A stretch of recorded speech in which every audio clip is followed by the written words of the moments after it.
Hello guys. Yes, we have started chapter 5, Principles of Inheritance and Variation. Okay, and we have discussed about inheritance and variation, and we are discussing Mendel's law of inheritance. Okay, in this we have discussed that what have done by Mendel. First, Mendel chose pea plant, garden pea plant for their experiment for 7 years. He conducted experiments on garden pea plant first for 7 years. The reasons we have discussed, the reasons of selection of pea plant. Okay, the lifespan is very short. The plants have distinct contrasting characters. Okay, and we have discussed the reasons for their success. Okay यानी जो Mendel के work थे, जो experiments थे, वो बहुत successful हुए. अब इसके क्या रीजंस रहे, है ना.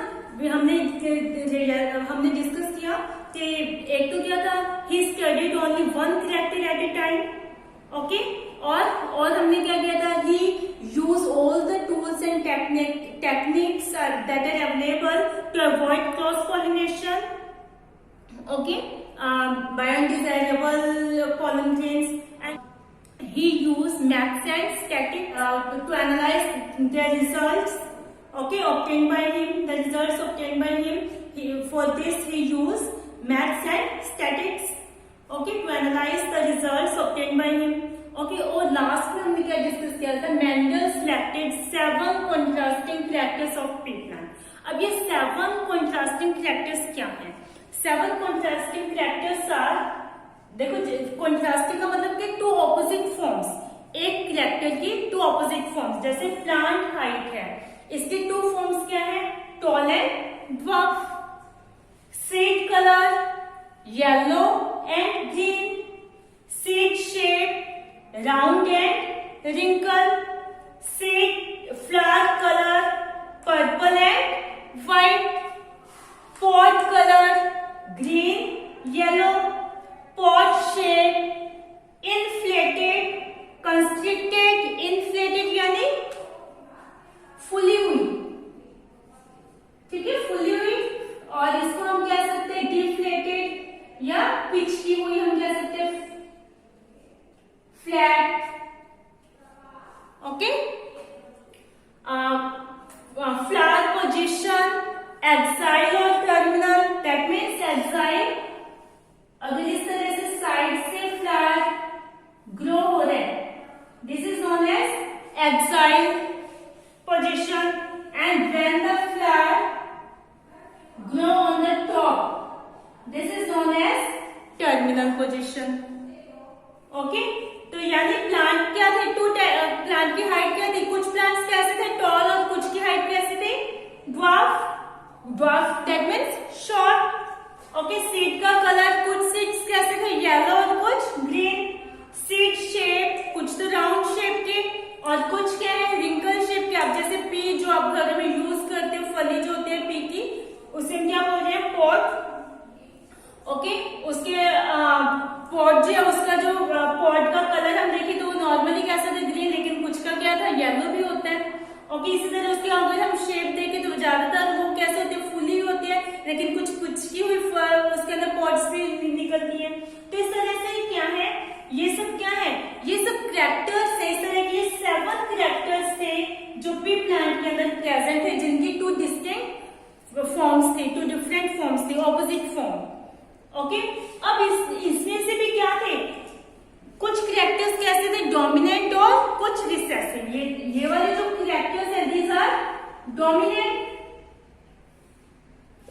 And these are recessive.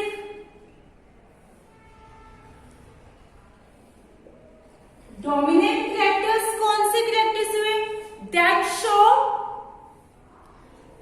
their character in F1 generation. Okay, and recessive, the characters that do not show in F1 generation. Okay, that means dominant characters are the characters that represent the express in the heterozygous condition, that express in heterozygous condition. And the recessive characters are the characters that do not express in heterozygous condition. अब ये heterozygous condition क्या है? अब इसके लिए इसे क्या किया था? Dominant characters को he represent dominant characters in capital letters and the recessive characters represent in small letters. Like tall plants के लिए इसने क्या किया? कैपिटल टी का यूज किया. ड्वार्फ के लिए इसने स्मॉल टी. ओके, इसी तरह येलो के लिए देखें तो कैपिटल वाई, ग्रीन के लिए स्मॉल वाई, राउंड के लिए अगर हम देखें तो कैपिटल आर, रिंकल के लिए स्मॉल आर. ओके, पर्पल के लिए इसने कैपिटल डब्ल्यू यूज किया और व्हाइट के लिए इसने स्मॉल डब्ल्यू. किस तरह से इसने क्या किया था? कैपिटल लेटर्स का यूज किया था डोमिनेंट कैरेक्टर्स के लिए और स्मॉल लेटर्स का यूज किया इसने रिसेसिव कैरेक्टर्स के लिए. ओके, फिर इसने अब ये हेटेरोजाइगस कंडीशन की जैसे हम बात की है, अगर उसके अंदर एक कैपिटल और एक स्मॉल हो तो this is a heterozygous condition. तो इस हेटेरोजाइगस कंडीशन में क्या है? डोमिनेंट कैरेक्टर्स तो अपने कैरेक्टर को शो करते हैं, लेकिन जो रिसेसिव है उसका कैरेक्टर शो नहीं होता. जैसे यहाँ पे कैपिटल टी है, कैपिटल टी डोमिनेंट है किसके लिए? प्लांट की हाइट के लिए, और जिसमें कैपिटल टी होगा वो प्लांट्स कैसे होंगे? टॉल. तो यानी डोमिनेंट कैरेक्टर इस कंडीशन में क्या हुआ? प्लांट्स क्या है? टॉल है, डोमिनेंट कैरेक्टर शो हो रहा है. ठीक है, ये हेटेरोजाइगस कंडीशन और इसके अंदर क्या हो रहा है? डोमिनेंट कैरेक्टर शो हो रहा है. ठीक है, फिर इसने क्या किया? ये जो प्लांट्स थे, ठीक है, he conducted hybridization using the true breeding pea lines. What is the meaning of this? Mendel conducted hybridization using true breeding pea line. Hybridization, cross pollination,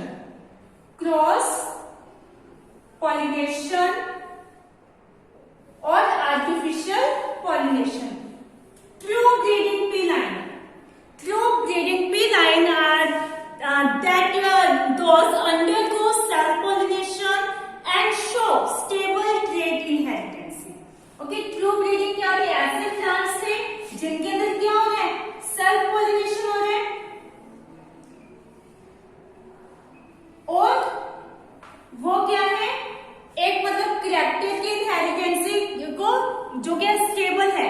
जैसे जैसे टॉल वाले जो इनहेरिटेंस है भी पेरेंट्स से क्या है? टॉल वाला कैरेक्टर ही क्या है? प्रोजेनी में ट्रांसफर हो रहा है. तो इस तरह से वो क्या कर रहे थे? स्टेबल ट्रेट इनहेरिटेंस शो कर रहे थे. Show stable and show stable trait inheritance. Clear? Yes. अब जब उसने क्रॉस पॉलिनेशन करवाया, there are two things are involve in cross pollination और hybridisation. First is emasculation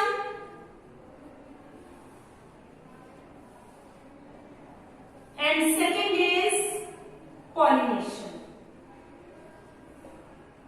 emasculation क्या है? Remove of anther. इमैस्कुलेशन क्या है? Remove of anther. पॉलिनेशन आपको पता है ट्रांसफर ऑफ पोलन. ओके, तो इसके लिए जब उसने क्रॉस पॉलिनेशन कराया उसके अंदर उसने हाइब्रिडाइजेशन के अंदर टू थिंग्स इन्वॉल्व किए. इमैस्कुलेशन दैट मीन्स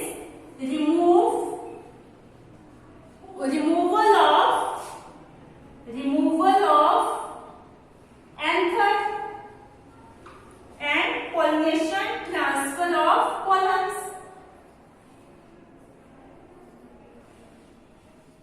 इसने क्या किया? सबसे पहले एक फ्लावर में से एंथर को रिमूव कर दिया. ठीक है, फिर दूसरे फ्लावर में से पोलन्स को उस फ्लावर के अंदर क्या करवाया? ट्रांसफर करवाया. तो इस तरह से क्रॉस पॉलिनेशन के अंदर क्या है? Two things things are involved in emasculation and pollination.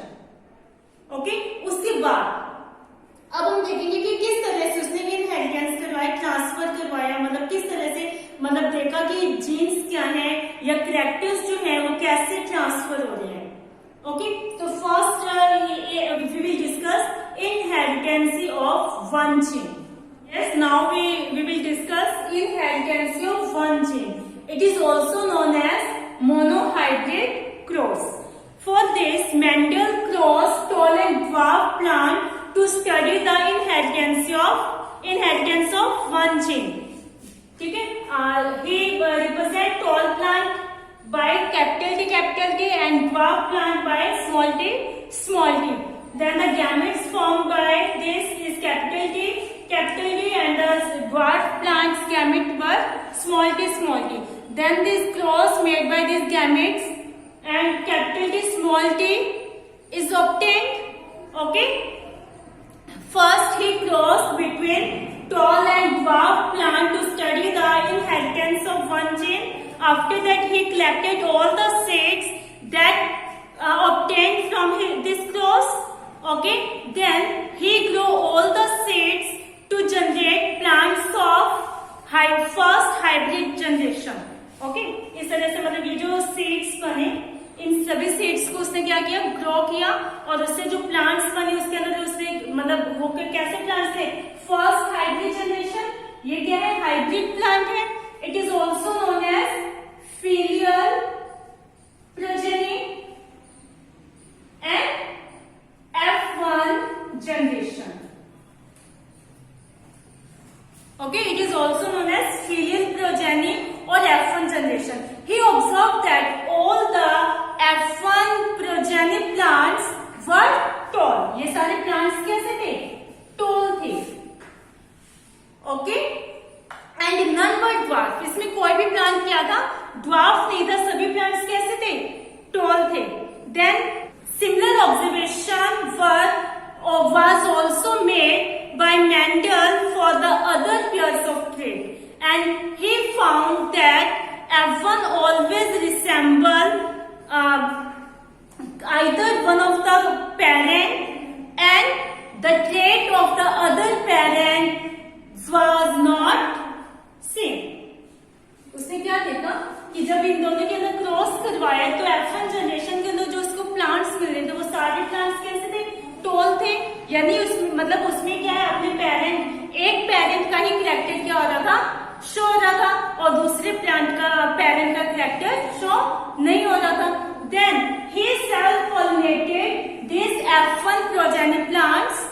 Okay, and he found that in the F2 generation, the character that was not seen in F1 generation was now expressed. जब उसने इसके अंदर self pollination करवाया, ठीक है, इस तरह से गैमेट्स क्या बनेंगे, capital T small T, capital T small T. ठीक है, और इसका इसके साथ क्रॉस हुआ, इसका इसके साथ, फिर इसका इसके साथ, तो क्या बन गए, capital T capital T, capital T small T, capital T small T and small T small T. यानी अब ये वाला प्लांट कैसे है, टॉल है, ये भी प्लांट कैसे है, टॉल है. ओके, और ये प्लांट कैसे है, ड्वार्फ. तो उसने देखा कि F2 जनरेशन में क्या हो रहा है, जो कैरेक्टर F1 जनरेशन में शो नहीं हुआ था वो वापिस से क्या हो गया, शो हो रहा है. ओके, और इनका जो प्रोपोर्शन है, the proportion of the plants that were dwarf were 1/4, while the tall plants were 3/4. Okay, अगर हम इनका फिनोटाइप देखें, फिनोटाइप इज 3 टॉल और ड्वार्फ. टॉल प्लांट कितने हैं, 3, ड्वार्फ प्लांट कितने हैं, 1. यानी यहाँ पे हम अगर देख रहे हैं तो 4 प्लांट्स में से क्या है, 3 प्लांट्स क्या है, टॉल है, और 1 प्लांट क्या है, ड्वार्फ है. ओके, तो इस तरह से मतलब उसने ये क्रॉस करवाया, उसको इस तरह से मतलब रिजल्ट्स मिले. F1 generation, when he cross pollinate between tall and dwarf plant, he get all tall plants in F1 generation, when he self-pollinated the tall F1 plants, then he get again and plants that were not showing F1 generation, the character of that again showing F2 generation. The proportion of these plants are 3:1. That means tall plants are 3 and the dwarf plants are only 1. That means the proportion of the plants that were dwarf is 1/4 and the tall were 3/4.